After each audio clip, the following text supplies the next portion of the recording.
இன்றைக்கான எபிசோடில் சௌந்தர்யா கிட்ட ரணா வந்து ஒரு உண்மையை உடைக்கிறான். இந்த இடத்துல சௌந்தர்யாவை பற்றி நம்ம சொல்லியே ஆகணும். இவ்வளோ தூரம் வந்து ரணா கூட சண்டை போட்டிருக்காங்கல்ல, ஆனால் வந்து அவன் ஒரு தப்பு பண்ணுறான். அந்த தப்புலேருந்து அவன் வந்து மீண்டு வரான், வந்து உணர பார்க்குறான். அப்படிங்கும்போது அவன் சொல்கிறத வந்து காது கொடுத்து கேட்குறாங்கல்ல, அதே ஒரு மிகப்பெரிய விஷயம். ஏன்னா இவன் பண்ணது அந்த மாதிரி சௌந்தர்யாவுக்கு எதிராக எவ்வளோ தூரம் வந்து இவன் பேசினான், அடிச்சிட்டேன்னு சொல்லி பேசினான்.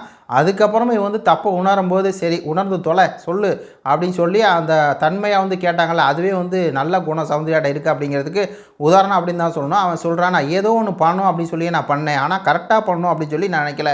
ஏதாவது பண்ணணும் அப்படின்னு சொல்லி தான் நினச்சேன், ஆனால் கரெக்டாக பண்ணணும்னு சொல்லி நினைக்கல. அதனால தான் நான் வந்து நான் ஏதோ பண்ணணும்னு நினைக்கும் போது அது எல்லாமே தப்பாக போய் முடியுது அப்படிங்கிற மாதிரி சொன்னால், அதுக்கு சௌந்தர்யா ஆமாம் நீ வந்து ஏதோ பண்ணணும்னு சொல்லிட்டு எல்லாம் பண்ணது பூராமே வந்து மெண்டல் மாதிரி பண்ணுற அப்படிங்கிற மாதிரி அவங்க ரியாக்ஷன் வந்து பண்ணாங்க. ஆனால் அவங்க என்னென்னா அவன் சொல்கிறத வந்து கேட்டாங்க. நம்மளுக்கு அதுக்கு அந்த விஷயம் சவுண்டுகிட்ட வந்து எனக்கு பிடிச்சிச்சு. அடுத்து வந்து அவன் சொல்கிறான், நான் நினைக்கிறதா நடக்குது, நான் என்ன நினைக்கிறேனோ அதை வந்து அப்படியே வருது, அப்படி தான் நடக்குது. இப்போ நான் வந்து ஏதாவது பண்ணணும்னு நினச்சி ஏதாவது பண்ணிடுறேன், அப்போது அதான் வந்து நடக்குது.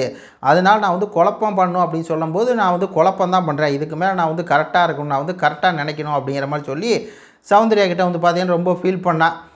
ஏன்னா விஜய் சேதுபதி வந்து பார்த்தீங்கன்னா காரி துப்பிட்டார். ஏன்டா ஒரு விஷயத்த வந்து நீ இதை சொல்ல வர்ற, இந்த உனக்கு உடன்பாடு இல்லைங்கிற அந்த விஷயத்தை சரியாக கூட உன்னால் சொல்ல முடியல அப்படின்னா, நீ எல்லாம் என்னடா ஒரு ஆள், நீ எல்லாம் என்னடா வந்து கேம் விளாட்ற அப்படிங்கிற அளவுக்கு அவர் வந்து வச்சு செஞ்சார். அதனால் இப்போ அவர் வந்து உண்மையை உணர்கிற மாதிரி தெரியுது. ஆனால் நாளைக்கு எப்படி நடப்பாரோ தெரில மக்களே. உங்கள் கருத்துக்களை சொல்லுங்கள். நன்றி, வணக்கம்.